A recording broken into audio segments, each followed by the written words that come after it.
रिया को रोते हुए कबीर देख लेता है और वो इसकी दोस्त से पूछता है कि रिया क्यों रो रही थी। वो कबीर को जवाब देती है कि रिया की बहन अस्मा ने पहले ही कह दिया था कि अगर तुम इस दफा फेल हो गई तो मैं तुम्हारी शादी करवा दूंगी। लेकिन रिया बहुत मेहनत करने के बावजूद भी फेल हो चुकी है और इसी बात का दुख रिया को खाए जा रहा है। वो ये सोचकर परेशान हो रही है कि अब वो फेल हो चुकी है और उसकी आपी अस्मा उसे शादी करने का कहेगी।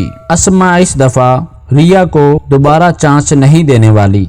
ये बातें सुनकर कबीर के पांव तले जमीन निकल जाती है, क्योंकि कबीर ये नहीं चाहता कि रिया की शादी किसी और से हो। लेकिन दोस्तों, कबीर को अपनी इस ख्वाहिश को पूरा करने के लिए बहुत सी मुश्किलात से गुजरना पड़ेगा। तो दोस्तों, इसके बाद कबीर की मुलाकात रिया से होती है और वो रिया से पूछता है कि मैंने सुना कि तुम शादी कर रही हो। तो रिया आगे से कबीर को जवाब देगी, अब तुम खुश हो जाओ, तुम भी तो मुझसे जान छुड़ाना चाहते थे, क्योंकि तुम भी तो यही चाहते थे कि मैं फौरन शादी कर लूं। मेरे ख्याल से अब तुम्हें मुझसे छुटकारा पाकर मजीद राहत मिलेगी। लेकिन दोस्तों, कबीर दिल ही दिल में बहुत ज्यादा अफसुर्दा हो चुका है, क्योंकि कबीर ये नहीं चाहता कि अब रिया की शादी किसी और से हो, क्योंकि कबीर अब रिया से मोहब्बत करने लगा है और वो ये हरगज नहीं चाहेगा कि रिया की शादी किसी और से हो जाए। इधर जब रिया अपने घर पहुंचती है तो इसकी आपी अस्मा उसे कहेगी कि देखो रिया, तुमने बिल्कुल भी अच्छा नहीं किया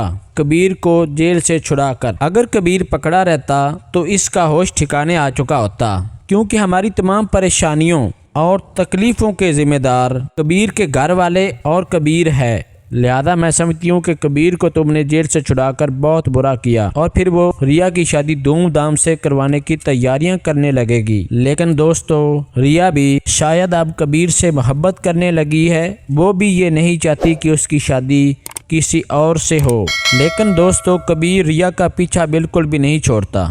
वो जहाँ जहाँ जाएगी कबीर उसके पीछे पीछे जाएगा, क्योंकि कबीर को ये फिक्र है कि रिया को जिन्होंने पहले अगवा करने की कोशिश की थी वो अब दोबारा भी इसे अगवा करने की कोशिश करेंगे। कबीर का मकसद ये है कि वो ये जानना चाहता है कि रिया को अगवा करने वाले कौन हैं और वो आखिरकार रिया को अगवा क्यों करना चाहते हैं, और क्या रिया की शादी कबीर की बजाय किसी और से हो पाएगी। ये सब जानने के लिए मेरी अगली वीडियो का इंतज़ार ज़रूर कीजिएगा। और अगर आपको मेरी आज की ये वीडियो अच्छी लगी हो तो इसे लाइक और मेरे चैनल को सब्सक्राइब करना मत भूलिएगा, ताकि हर आने वाली वीडियो आपको बर वक्त मिलती रहे। मिलते हैं अगली वीडियो में, अपना ख्याल रखिएगा। अल्लाह निगहबान।